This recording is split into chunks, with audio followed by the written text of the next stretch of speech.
let's give FOMA a big hand. What a great procession we had. Former President Sri George Matthew, Honorable Minister Sri K.C. Joseph, Honorable former Minister and MP Professor K.V. Thomas, Honorable MLAs Thomas Shandy, Joseph MLA Mr. Thomas Joseph Boydican, Ambassador T.P. Srinivasan, Sri John Ridas, Actor Manoj K. Jain, ladies and gentlemen. It's my immense pleasure to welcome all the Malayali friends to this 4th International Convention of FOMA in the Valley Forge Casino in Pennsylvania. Yes, indeed. നമ്മുടെ ഏറ്റവും പ്രിയപ്പെട്ട ഇന്നത്തെ ഈ പരിപാടികളിൽ ഏറ്റവും സ്റ്റാറായി നിൽക്കുന്ന ശ്രീ ബ്രിട്ടാസ്,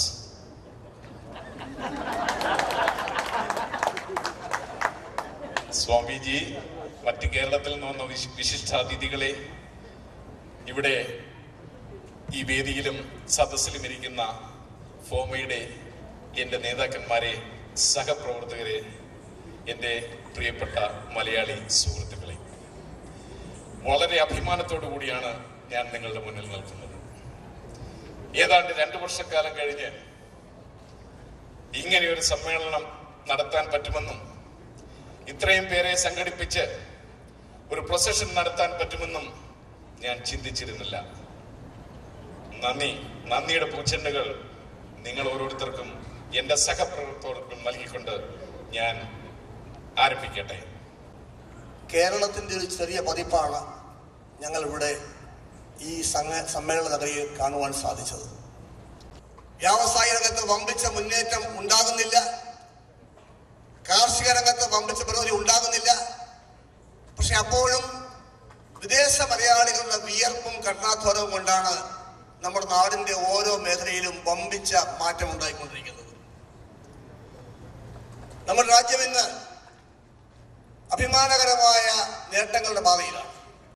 ഞങ്ങള് 3 വർഷം പൂർത്തിയാകുമ്പോൾ ഗവൺമെന്റ് പ്രഖ്യാപിച്ച എല്ലാ ഫ്ലാഗ്ഷിപ്പ് പ്രോഗ്രാംസും ഇന്ന് നന്നായി മുമ്പോട്ട് പോകുന്നു. കാരണം നമ്മളോടൊപ്പം സ്വാതന്ത്ര്യം നേടിയ എല്ലാ ആഫ്രോ ഏഷ്യൻ രാജ്യങ്ങളിലും ഇന്ന് നാം അനുഭവിക്കുന്ന ജനാധിപത്യ സ്വഭാവം നമുക്ക് കാണാൻ കഴിയില്ല. തീർച്ചയായും ഇന്ത്യക്കാരെന്ന നിലയിൽ, കേരളീയർ എന്ന നിലയിൽ നിങ്ങൾ കേരളത്തിന് പുറത്ത്, ഇന്ത്യക്ക് പുറത്ത്, അമേരിക്കയിൽ നൽകുന്ന നല്ല സേവനം, രാജ്യത്തിൻ്റെ വളർച്ചയ്ക്ക് നിങ്ങൾ നൽകുന്ന സംഭാവന ഇതെക്കാലവും ഓർമ്മിക്കപ്പെടുമെന്ന് മാത്രം പറഞ്ഞുകൊണ്ട് ജോസഫ് പാളിക്കിനോട് പറഞ്ഞു, ഉടുതുണിക്കും മറുതുണിയില്ലാത്ത ഒരു കാലത്തെക്കുറിച്ച്, അതിൽ നിന്നുള്ള ഒരു മോചനത്തെക്കുറിച്ച്, ഉയർത്തെഴുന്നേൽപ്പിനെ കുറിച്ച് വളരെ വലിയ സത്യമാണ് അദ്ദേഹം പറഞ്ഞത്. പിന്നെ അദ്ദേഹം ഒരു കാര്യം പറഞ്ഞു, നമ്മുടെ യുവജനങ്ങൾ IT രംഗത്തുള്ള മുന്നേറ്റം കേരളത്തിലെ ഒരു ലോക ശരാശരിയേക്കാൾ മുന്നിലാണ് നമ്മുടെ യുവജനങ്ങൾ ഇന്ന് കമ്പ്യൂട്ടറിൽ IT.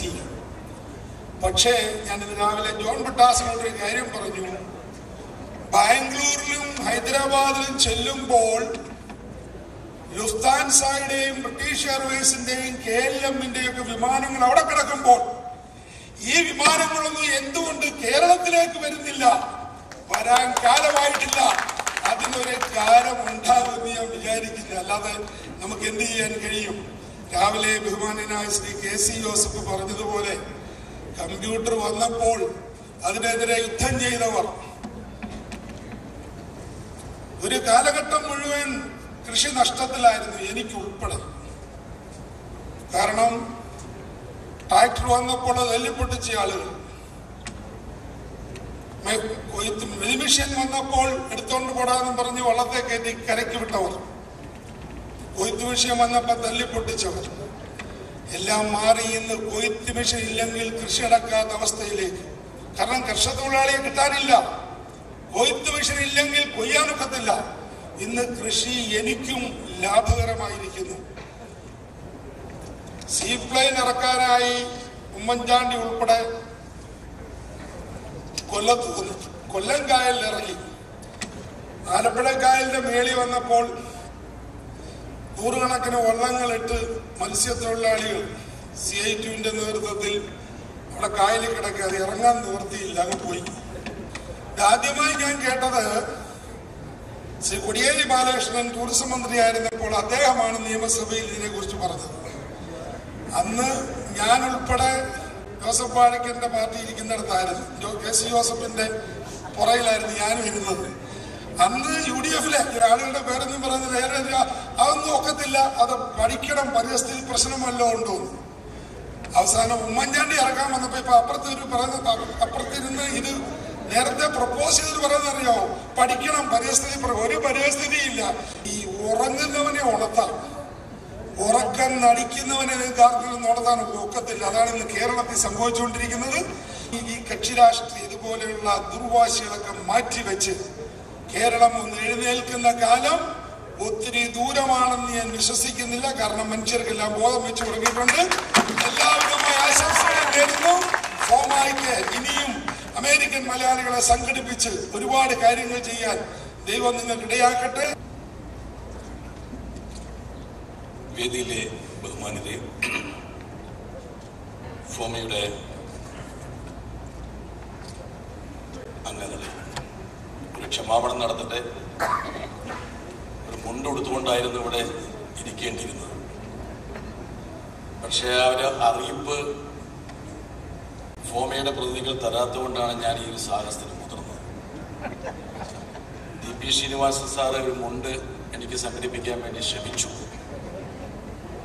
പക്ഷെ അദ്ദേഹത്തിന് ഒരു മുണ്ടേ ഉണ്ടായിരുന്നു. അപ്പം DPS-ന്റെ ഭാര്യ ചേച്ചി പറഞ്ഞു, ഇത് കേരളമൊന്നുമല്ല അങ്ങനെ മുണ്ടൂരി കൊടുക്കാൻ വേണ്ടി. ഇത് കേട്ട സ്വാമി പറഞ്ഞു, ഇവിടെയുള്ള ആരുടെയെങ്കിലും മുണ്ടൂരി വൃത്താസ എന്ന് പറഞ്ഞു. നാട്ടിലായിരുന്നെങ്കിൽ അത് സംഭവിച്ചേ. എന്തായാലും അടുത്ത പ്രാവശ്യം ഞാൻ വരുന്നുണ്ടെങ്കിൽ 2-3 മുണ്ടുമായിട്ട് മാത്രമേ ഇങ്ങോട്ട് വരുന്നു. സമയം വളരെ പരിമിതമാണ്. കേരളത്തിലെ ഒരു സാംസ്കാരിക സാമൂഹ്യ സംഘടന ഒരു സമ്മേളനം നടത്തിയാൽ അവർക്ക് ചെയ്യാൻ കഴിയാത്ത പല കാര്യങ്ങളും ചെയ്തുകൊണ്ട് ഒരു വിസ്മയം സൃഷ്ടിച്ച ഫോമയ്ക്ക് ആദ്യം തന്നെ എൻ്റെ ആശംസകൾ അറിയിക്കും. ഇവിടെ രാഷ്ട്രീയം പറയേണ്ട ഒരു വേദിയല്ല. പക്ഷെ അല്പം പറയാമെന്ന രീതിയിൽ വാഴക്കരൊന്ന് കുത്തി. എന്നെ കുത്തിയതല്ല, തോമസ് ചാണ്ടിയെ കുത്തിയതാണ്. പക്ഷെ പുള്ളിക്കൊരു സംശയം, പുള്ളി ഇടതാണോ വലതാണോ. അതുകൊണ്ട് പുള്ളി എന്നെ നോക്കി. അപ്പൊ ചില കാര്യങ്ങൾ എന്നോട് പറയാനാണ് പുള്ളി കണ്ടുകൊണ്ട് ഇങ്ങനെ കാണിച്ചത്. അപ്പൊ ആ 1-2 കാര്യം മാത്രം പറഞ്ഞ് ഞാൻ ഇവിടെ പറഞ്ഞു. ഇവിടെ പ്രസംഗിച്ച എൻ്റെ വളരെ അടുത്ത സുഹൃത്തുക്കളായ തോമസ് മാഷും അതുപോലെ ബഹുമാനപ്പെട്ട മന്ത്രിയും വാഴക്കനൊക്കെ പറഞ്ഞത് വളരെ ശരിയാണ്. കേരളം അല്ലെങ്കിൽ ഇന്ത്യ ഇന്ന് ലോകത്തിന് തന്നെ മാതൃകയാണ്. ഒരുപാട് കാര്യങ്ങൾ ഇന്ത്യയിൽ നിന്ന് മറ്റു രാജ്യങ്ങൾ പഠിച്ചുകൊണ്ടിരിക്കുക. പക്ഷെ ഇങ്ങനെ പറയുമ്പോഴും നമ്മുടെ പോരായ്മകളെ കുറിച്ച് നമ്മൾ നടിവരയിടും. അതിൽ ഇടതോ വലതോ എന്നുള്ള പ്രശ്നമില്ല. കഴിഞ്ഞ 10 വർഷമായിട്ട് ഞാനത് വാഴക്കനോട് പറഞ്ഞു, ഈ 10 വർഷത്തിൽ ഇടതും വലതും വരും, അതുകൊണ്ട് എന്നെ കുറ്റപ്പെടുത്തരുത്. കഴിഞ്ഞ 10 വർഷമായിട്ട് കേരളത്തില് 1 ഇഞ്ച് റോഡ് പോലും ഉണ്ടാക്കിയിട്ടില്ല. 1 ഇഞ്ച് റോഡ്. ഉള്ള റോഡില് അമ്പലവും പള്ളിയും പറഞ്ഞ് പള്ളി പണിത് അതില്ലാതാക്കി. ശരിയല്ലേ വഴക്കൻ? 2, കഴിഞ്ഞ 10 വർഷമായിട്ട് കേരളത്തില് 1 മെഗാവാട്ട് വൈദ്യുതി പോലും അധികം ഉത്പാദിപ്പിച്ചിട്ടില്ല. ഈ റോഡും വൈദ്യുതി ഇല്ലാതെ ഒരു സംസ്ഥാനം എങ്ങനെ രക്ഷപ്പെടും?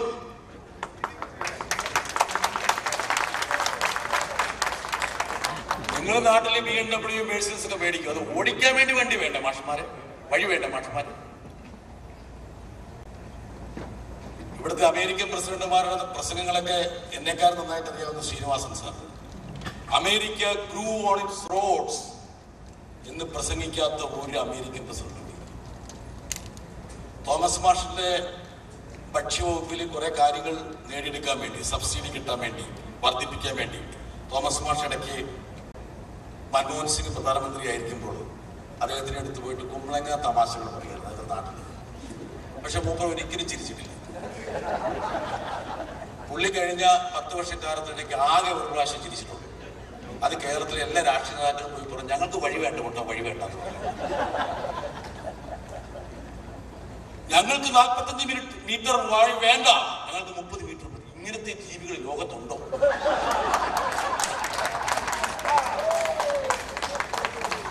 അങ്ങനെ അത്ഭുത ജീവികളെ കണ്ട് പുള്ളി പൊട്ടിച്ചിരിച്ചു. ഇടതും വലതും വളരെ സമാധാനത്തോടെ സന്തോഷത്തോടെ തിരിച്ച് നാട്ടിലേക്ക്.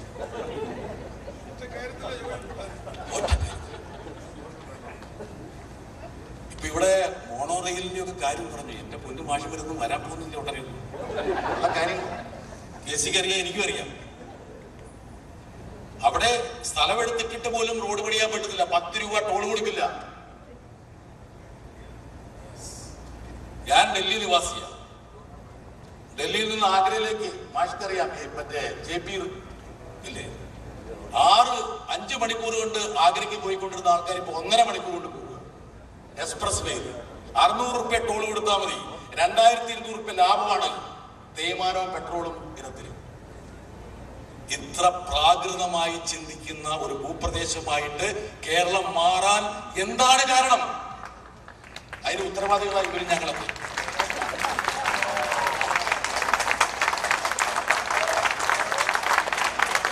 ഒരു റോഡ് വന്നാൽ എക്സ്പ്രസ് വേ വന്നാൽ കേരളം പിളരുമെന്നും രണ്ടാകുമെന്നും എഴുതി വെച്ച പത്രങ്ങളുണ്ട് കേരളത്തിൽ. അവരൊക്കെ എത്രയോ കാലം ഈ അമേരിക്കയിൽ എക്സ്പ്രസ് റോഡിലൂടെ യാത്ര ചെയ്തിട്ടുള്ള ആൾക്കാരാണ്. നാണമില്ലേ നമുക്ക്? IT BT എന്നൊക്കെ പറഞ്ഞു. എന്തിനാ നമ്മൾ ഈ അവധാനങ്ങൾ പറയുന്നത്? മറ്റ് സംസ്ഥാനങ്ങൾ പോയി നോക്ക്. കേരളത്തിലെ രാഷ്ട്രീയക്കാർക്ക് പറ്റിയ പിഴവ് ഒന്ന്, ഈ പത്രക്കാർ പറയുന്നത് കേട്ട് തുള്ള പറയും. എവിടെയെങ്കിലും റോഡിന് വേണ്ടി ഒരു മീറ്റർ അക്വയർ ചെയ്ത് കഴിഞ്ഞാൽ ഏതെങ്കിലും ചാനലുകാർ വരും, ഓ ബന്ധം നിർത്ത്. അങ്ങനെ പറയുന്ന ഉമ്മൻചാണ്ടിയാണെന്ന് എനിക്കറിയാലോ. നിർത്തിവെക്ക്.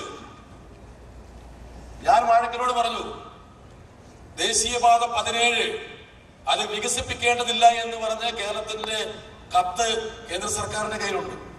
ഞാൻ അവിടെ ചെന്നപ്പോൾ അവിടുത്തെ ഹൈവേയുടെ ഒരു ജോയിന്റ് സെക്രട്ടറി എന്നെ കാണിച്ചു തന്നു. ഈ വിചിത്ര ജീവികൾ എവിടെയാണുള്ളത്? ഞാൻ പറഞ്ഞു എന്റെ നാട്ടിലുള്ളത്.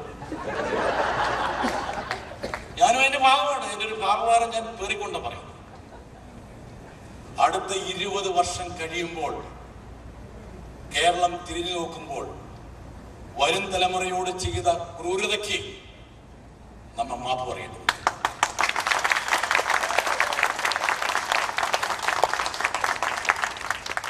ഈ ഒരു ബോധം ഉൾക്കൊള്ളാൻ കഴിയുന്ന ഒരു സംസ്കാരം സൃഷ്ടിക്കാൻ ഒരുപക്ഷെ ഫോമയെ പോലുള്ള സംഘടനയ്ക്ക് കഴിയണമെങ്കിൽ ഇവരെ വിളിച്ചവരെ സൽക്കരിച്ചാൽ മാത്രം പോരാ, ഒന്ന് ഗുണദോഷിക്കുകയുമാണ്.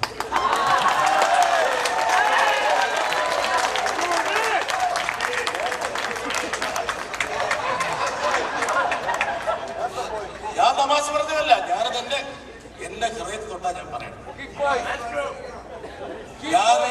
ഞാൻ നേരത്തെ പറഞ്ഞു ഞാൻ ഒന്നും കള്ളം പറയില്ല. എനിക്ക് സത്യം പറയാൻ തന്നെ സമയം തികയാറില്ല. പിന്നെ ഇതിന് ഞാൻ കള്ളം പറയണം? ദയവ് ചെയ്ത് ചിന്തിക്കുക. നിങ്ങളുടെ പണത്തെ കുറിച്ച് KC ജോസഫ് ഏട്ടൻ പറഞ്ഞു. എന്റെ MLA നല്ല മനുഷ്യൻ, പട്ടപ്രതി സ്വഭാവം. പക്ഷെ മൂപ്പർക്കൊന്നും ചെയ്യാൻ പറ്റില്ല, എനിക്കറിയാം. നിങ്ങൾ അങ്ങോട്ട് അയക്കുന്ന അല്ലെ ഗൾഫിലെ സഹോദരന്മാർ അയക്കുന്ന ആയിരക്കണക്കിന് കോടി രൂപ TPS-നോട് ചോദിക്കുക. അത് എങ്ങനെ വിനിയോഗിക്കണമെന്ന് പറയാൻ ഭാവനാസമ്പന്നമായ ഒരു പദ്ധതി ആവിഷ്കരിക്കാനുള്ള ശേഷി ഞങ്ങൾക്കില്ല. ആ പണം ബാങ്കിൽ കിടന്നിട്ട് വല്ല കോസായി എടുത്ത് കൊണ്ടുപോയിട്ട് എന്ത് കാര്യം കേരളത്തിൽ എവിടെ പോകുന്നു സാറേ? വടക്കേ ഇന്ത്യയിൽ. മൂപ്പർക്കല്ല അറിയാം.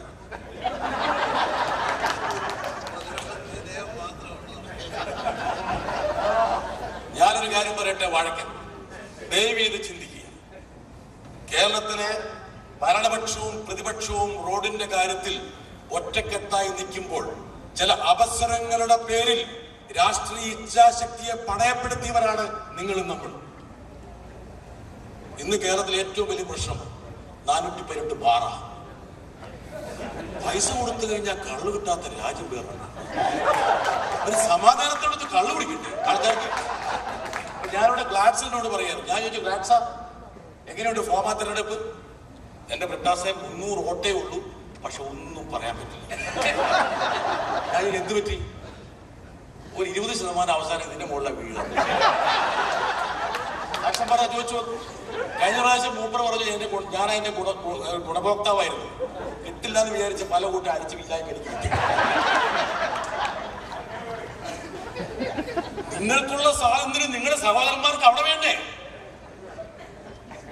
ഞാൻ കള്ളു കുടിക്കണം എന്നല്ല പറയുന്നത്. പക്ഷെങ്കിൽ ഒരു മനുഷ്യന്റെ ഡിഗ്നിറ്റി, അന്തസ് കാത്തു സൂക്ഷിക്കാനുള്ള ഒരു സാഹചര്യം സൃഷ്ടിക്കണം. ഇത് ഞാൻ നിങ്ങളുടെ ശബ്ദമാണ് നിങ്ങളോട് പ്രതികരിക്കുന്നത്. ഒരുപക്ഷെ കേരളം എന്ന് പറയുന്നത് കേരളത്തെ റാഞ്ചുന്ന ഹൈജാക്ക് ചെയ്യുന്ന ഏതെങ്കിലും 10-15 പേരല്ല, നിശബ്ദ ഭൂരിപക്ഷത്തിന്റെ ശബ്ദം കേൾക്കുകയാണ് നമ്മുടെ രാഷ്ട്രീയ നേതാക്കന്മാർ ചെയ്യേണ്ടത്. ഗുജറാത്തിലും ഉത്തർപ്രദേശിലും ബീഹാറിലും റോഡ് പണിതപ്പോഴും അവിടെ കുറെ ആൾക്കാര് ചാനലുകാരുടെ സഹായത്തോടെ പണം ഉണ്ടാക്കിയിട്ടുണ്ട്. എനിക്കറിയാം, ഞാൻ ഉത്തരേന്ത്യയിൽ 20 വർഷം ജീവിച്ചതാണ്. അതൊന്നും മൈൻഡ് ചെയ്യാതെ ധൈര്യത്തോടെ മുമ്പോട്ട് പോകാൻ അവിടുത്തെ ഭരണ നേതൃത്വങ്ങൾ കഴിഞ്ഞുകൊണ്ടാണ് ഇന്ന് ഒരുപാട് എക്സ്പ്രസ് പാതകൾ അവിടെ ഉള്ളത്. ഇന്ന് തിരുവനന്തപുരത്ത് നിന്ന് കൊച്ചിയിലേക്ക് തോമസ് മാഷെ എത്ര മണിക്കൂർ എടുക്കും മാഷെ? മാഷ്ക്ക് തന്നെ അറിയില്ല. എന്താ കാരണം? രാവിലെ പുറപ്പെട്ട രാത്രിയിൽ എത്തുക. എത്തിയാലെത്തി. 1 മണിക്കൂറിൽ എത്തേണ്ട സ്ഥലം ഓരോ ദിവസം കഴിയും തോറും അതിന്റെ ഡിലേ അരമണിക്കൂർ വൈകി വരികയാണ്. അതിന്റെ സ്പീഡ് അപകടം കുറയ്ക്കാൻ വേണ്ടിയിട്ട് റോഡ് ഇല്ലാതാക്കുന്ന സംസ്ഥാനം കേരളം മാത്രമാണ്. ഒന്നിലെ കുഴി ഒഴിച്ചു വെക്കുക, അല്ലെ പമ്പുണ്ടാക്കുക. ഞാൻ പറയുന്നത് വേറൊന്നുമല്ല, നമ്മൾ എന്ത് ചെയ്തിട്ട് കാര്യമില്ല. എന്റെ പ്രിയ സുഹൃത്ത് ശ്രീ കെ സി ജോസഫിനോട് പറയട്ടെ, ഞാൻ അദ്ദേഹത്തിന്റെ ഒരു ആരാധകൻ കൂടിയാണ്, എന്റെ MLA ആണ്. എന്ത് മിഷൻ ഉണ്ടാക്കിയിട്ടും കാര്യമില്ല. അടിസ്ഥാന മേഖലയിൽ നിക്ഷേപം നടത്താതെ, റോഡും പാലവും വൈദ്യുതിയും ഉൽപ്പാദിപ്പിക്കാതെ കേരളം രക്ഷപ്പെടില്ല. 10 ഫയലിൽ ഒപ്പിട്ടത് കൊണ്ടൊന്നും കേരളം രക്ഷപ്പെടാൻ പോകുന്നില്ല. വാഴക്കൻ രഹസ്യമായി എന്നോട് പറഞ്ഞതുപോലെ ഏറ്റവും കൂടുതൽ കല്ലും മണലും ഉൽപ്പാദിപ്പിക്കുന്നത് മൂവാറ്റുപുഴയിലാണ്. അവിടെ മാത്രമേ ഉള്ളൂ. മൂപ്പര് മണൽ മാഫിയയുടെ ഭാഗമാണ് നിങ്ങൾ ഇവിടെ പറയും. ഞാൻ പറയില്ല. എന്താ കാരണം? കേരളത്തിൽ എന്തെങ്കിലും ഒരു ജോലി ചെയ്ത് കഴിഞ്ഞാൽ അവനെ മാഫിയ എന്ന് വിളിക്കും. തട്ടയുടെ മാഫിയ, തട്ടടക്കാരന് മാഫിയ.